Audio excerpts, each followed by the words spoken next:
नेपालीले देख्न सक्छ। हामी वृद्ध भत्ताको कुरा गर्छौं। जतिखेर नेपाली कांग्रेसले सरकार बनायो पहिलो पटक गिरिजा प्रसादको नेतृत्वमा, त्यो बेलामा पञ्चायतले एउटा भुडको कांग्रेसलाई दिएको थियो, खुत्रुकी। त्यो खुत्रुकीमा पैसा कति थियो? 30 अरब रुपियाँ थियो, जम्मा 30 अरब रुपियाँ। त्यो खुत्रुके चलायो कांग्रेसले। 3 वर्ष सरकार चलाउँदै गर्दा कांग्रेसले त्यो भुडकोमा खुत्रुकेमा पैसा बढाएर त्यसलाई 70 अरब पुर्यायो। अहिले त्यो खुत्रुकेमा पैसा कति छ तपाईलाई थाहा छ?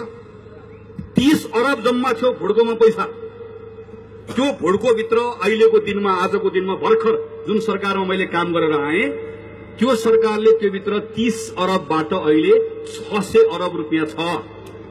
त्यो 600 अरब रुपियाँ भइसके पछाडि बल्ल अब 600 अरब भुडकोमा भइसकेपछि बाँड्न मन लाग्छ नि त। अब बल्ल कसलाई बाँड्ने भन्ने कुरा। त्यो 600 अरब रुपियाँ भइसके पछाडि बाँड्ने बुद्धि पनि आउँछ, बाँड्न पनि लाग्छ। अहिले हामीले ज्येष्ठ नागरिकलाई वृद्ध भत्ता दिने भनेर भने कति दिएका छौं? 2000 दिएका छौं। कतिपय एमालेको साथीहरूले गाउँ गाउँमा भन्नुभएको छ अरे कांग्रेस आयो भने 2000 पनि लिएर जान्छ अरे। म यही तपाईको मञ्चमा उभिएर भन्छु, त्यो 2000 लाई कांग्रेसले 5000 बनाउँछ, हामी बनाउँछौं। हामी यहाँ रोजगारी नपाएको साथीहरूलाई जो पाउनु भएको छैन कि रोजगारी दिन्छौं, रोजगारी दिन नसक्नेको बेरोजगारी भत्ता दिन्छौं। हामी अस्पतालभित्र यहाँ तपाईहरुको ताप्लेजुङको अस्पताल छ, यो अस्पतालले निर्णय गरेर आएको छु मैले। तपाईहरुको अस्पताल 50 बेडको अस्पताल बन्छ र यो खालको अस्पताल सबै अस्पतालभित्र बहुसंख्यक नागरिकको निःशुल्क उपचार गर्छ। तर यो भन्दै गर्दा कतिखेर मात्र सम्भव छ? मैले घर बेचेर ल्याएर दिने होइन 5000, त्यो खुत्रुकेमा पैसा पाउन दिने हो। त्यो खुत्रुकेमा पैसा कसरी आयो? यत्रो साथीहरूले अहिले फोनबाट फोटो खिचिराख्नु भएको छ।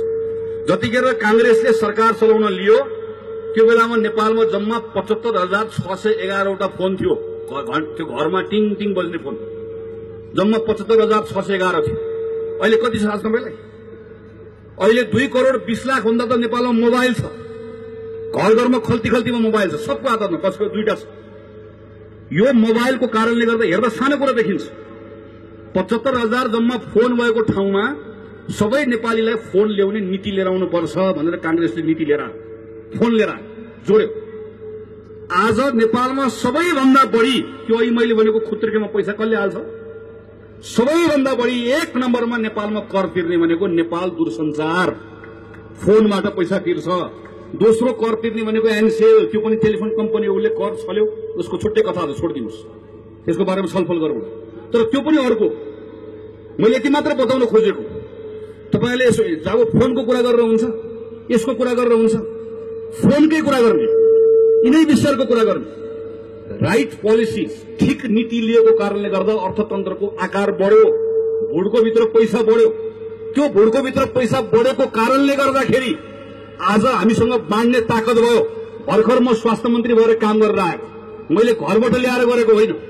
तर म फुर्तीका साथ तपाईको अगाडि उभिएर भन्न सक्दछु, आजको दिनमा नेपालभित्र जन्मिएर कोही पनि व्यक्ति कसैको पनि कहीँ मलाई लाग्छ मैले यति भन्दै गर्दा यो अतिशयोक्ति नहोला, तर नेपाल सायद एउटा देश होला जहाँ किडनीको प्रत्यारोपण, मृगौला प्रत्यारोपण गर्न जस्तो महँगो रोगको पनि आज वीर अस्पताल जानुस्, टिचिङ अस्पताल जानुस्, 1 रुपियाँ पैसा नलाग्ने गरिकन प्रत्यारोपणलाई निःशुल्क बनाएर आएको छ। यो वर्ष नयाँ मन्त्रीजी आउनुहुन्छ, नयाँ मन्त्रीजीले पक्कै पनि त्यो गर्नुहुन्छ, किनकि मैले त्यो निर्णय गरेर आएको छु। नेपालभित्र लाग्ने 12-13 थरीको जति पनि क्यान्सर छ, त्यो सबै क्यान्सर रोग, चाहे त्यो पाठेघरको मुखको क्यान्सर होला, चाहे स्तनको क्यान्सर होला, ती उपचारहरूलाई सम्पूर्ण रूपमा निःशुल्क गर्न सक्ने व्यवस्था गरेर आएको छु। मैले पूरा काम टुङ्ग्याउन पाइन, अब आउने मन्त्रीजीले त्यो कुरा टुङ्ग्याउनुहुन्छ। मुटुको रोगको उपचार निःशुल्क गर्ने व्यवस्था गरेर आएको छु। प्रत्येक नेपालीको स्वास्थ्य बीमा गर्ने ऐन संसदमा पुर्याएर आएको छु। तर यो भन्दै गर्दा म उभिएर के भन्दिनँ भने मैले गरेको म भन्दिनँ, मेरो पार्टीको सरकारले गरे पनि म भन्दिनँ। यो सबै कुरा हिजो यो सबै कुरा गर्ने आधार कसरी भने अघि भनेको जस्तै हो, मैले घर बेचेर ल्याएर गरेको होइन। हामीसँग अर्थतन्त्रको एउटा आकार बन्यो, एउटा ताकत भयो। त्यो भएकोले गर्दा स्वास्थ्य मन्त्रीले गएर भन्न पायो म यो उपचार निःशुल्क गर्छु, अनि अर्थमन्त्रीले भन्न पायो म ज्येष्ठ नागरिकलाई वृद्ध भत्ता दिन्छु। मुख्य कुरा भनेको त्यो भुडकोमा पैसा कसले हाल्यो, त्यो खुत्रुकेमा पैसा कसले हाल्यो,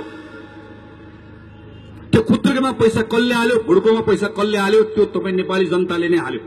नेपाली जनतालाई हाल्ने त्यो ताकत कसले दियो, त्यो हैसियत कसले बनायो, यो सबै कुरा नहेरिकन एउटा स्वास्थ्य मन्त्री आयो, त्यसले मैले मुटुको उपचार निःशुल्क गरिदिए भनेको वाह वाह ताली बजायो। एउटा आएर मैले वृद्ध भत्ता 2000 बनाइदिए भने वाह वाह ताली बजाइयो। सबै मूर्खहरूको जमातलाई नेपाली जनता भनेको त्यो सबै गर्ने ताकत र हैसियत कसले बनाइदियो भन्ने कुरा पनि सँगसँगै राखेर हेर्नुपर्छ। मैले त्यसैले आग्रह गर्न खोजेको, हामी यो कुरा बदल्न चाहन्छौँ, हामी यो कुरा फेर्न चाहन्छौँ। अहिले हाम्रो नागरिकले पाइरहेको सुख र सुविधाको दायरालाई फराकिलो बनाउन चाहन्छ। त्यसैले म पार्टीको साथीहरूलाई आग्रह गर्छु, गाउँ गाउँ गएर भन्नुहोस्, घर घर गएर भन्नुहोस्, कांग्रेसले अर्को 5-10 वर्ष लगातार सरकार चलाउन पाउनुपर्छ। तर कहाँ मैले 5000 मैले 2000 वृद्ध भत्तालाई अबको 5 वर्षभित्र 5000 बनाउन सक्छु भनेर यो ठाउँमा उभिएर घोषणा गर्न सक्छु। तर शर्त के हो? शर्त कांग्रेसले सरकार चलाउन पाउनुपर्छ। किनकि कांग्रेसले सरकार चलाउन पाउँदै गर्दा कांग्रेससँग ढुकुटी भर्ने बुद्धि पनि छ, कांग्रेससँग खुत्रुके भर्ने बुद्धि पनि छ। खुत्रुके भरियो भने मात्र बाँड्न पाइन्छ र बाँड्न सकिन्छ। त्यस कारणले गर्दा भनेको यो खुत्रुके भर्ने तर कसरी, यसका बारेमा पनि हामी धेरै अलमल पर्न आवश्यक छैन। संयुक्त अधिराज्य जसलाई हामी बेलायत भनेर भन्छौं, बेलायतलाई प्रगति गर्न जति प्रगति गर्न 150 वर्ष लाग्यो, अमेरिकालाई त्यति नै प्रगति गर्न 50 वर्ष मात्र लाग्यो। अमेरिकालाई प्रगति गर्न 50 वर्ष लागेको जति प्रगति गर्न भारत र चीनलाई जम्मा 20 वर्ष लाग्यो। फरक के थियो? फरक जम्मा एउटा कुरा थियो, जनसंख्या, जनसंख्याको ताकत। आज नेपालको सबैभन्दा ठूलो ताकत भनेको यहाँको जनसंख्याको ताकत हो। तर यो ताकत अब नेपालसँग जम्मा 18 देखि 20 वर्ष मात्रै रहन्छ। आज नेपालमा 22 वर्षभन्दा कम उमेरको मानिसको संख्या 50% भन्दा बढी छ। अर्थात हामी 50% भन्दा बढीहरू नेपालमा तन्नेरी छौं। यो सधैँ यस्तो हुँदैन। अब अर्को 18 देखि 20 वर्ष मात्र यस्तो रहन्छ। 18 देखि 20 वर्षपछि 22 वर्षभन्दा मुनिको जनसंख्या घट्दै जान्छ, 40 वर्षभन्दा माथिको जनसंख्या बढ्दै जान्छ र अबको ठीक 30 वर्ष पछाडि नेपालमा केटाकेटी र तन्नेरीको जनसंख्या भन्दा ज्येष्ठ नागरिकको जनसंख्या करिब तेब्बर हुन्छ, जम्मा 30 वर्षभित्र जम्मा। त्यसैले अब हामीले पाएको समय भनेको 20-22 वर्ष मात्रै हो। 20-22 वर्षभित्र नेपालले यो तन्नेरीहरू जो यति कार्यक्रममा पनि आउनु भएको छ, तपाईहरु सबैलाई काम दिन सक्यो, रोजगारी दिन सक्यो, अवसर दिन सक्यो, कमाउने हैसियत दिन सक्यो। त्यसबाट 2 पैसा कमाएर ढुकुटीमा जम्मा गर्न सक्यो भने मात्रै भोलि अघि मैले भनेको कामहरू होला। तर यथार्थ भइरहेको के छ?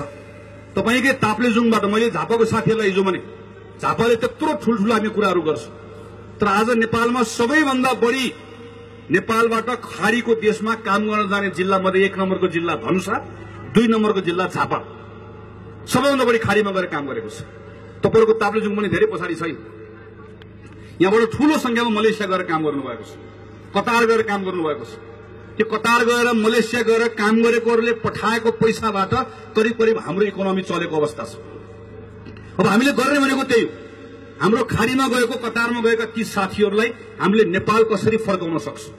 हामीले यहाँ आएर फर्क्यौ भनेर बोलेर हुँदैन। मैले भाषण गरेर मैले कसैलाई भनेर फर्कने होइन। फर्कने जम्मै एउटा आधार छ, उनीहरूलाई हामीले यहाँभित्र रोजगारी सृजना गर्न सक्नुपर्छ, उनीहरूलाई हामीले यहाँभित्र काम दिन सक्नुपर्छ। वर्षको यत्रो धेरै तन्नेरी केटाकेटी यहाँ छन्। यहाँ कतिजना म्यादी प्रहरीका भाइ बहिनी आउनु भएको छ, मेरो उहाँप्रति सम्मान छ, यत्रो हामीलाई सुरक्षा दिन आउनुभयो। तर एकपल्ट म्यादी प्रहरी यसो हेर्नुहोस् न तपाईहरुले, नीलो लुगा लगाएर म्यादी प्रहरी लेखेर जम्मा 2 महिनाको लागि 20,000-25,000 रुपियाँ पैसा तलबको लागि, जम्मा त्यति पैसाको लागि यो उमेरको तन्नेरीहरू काम गर्न तयार भएर बसेको छ। किन? वर्षको 4.5 लाख युवाहरूलाई नेपालमा काम दिनुपर्ने आजको दिनको अवस्था छ। तर नेपालमा काम कतिलाई दिन सकिएको छ? जम्मा 50,000लाई दिन सकिएको छ, जम्मा 50,000लाई। अनि बाँकी रहेको 4 लाख कहाँ जान्छ त? खाडीमा काम गर्न नगए त्यहाँ जान्छ, त्यहाँबाट कमाएर पठाउँछ। हाम्रो यथार्थ यो। तर यसलाई फेर्ने कसरी हो? फेर्न सकिने रहेछ।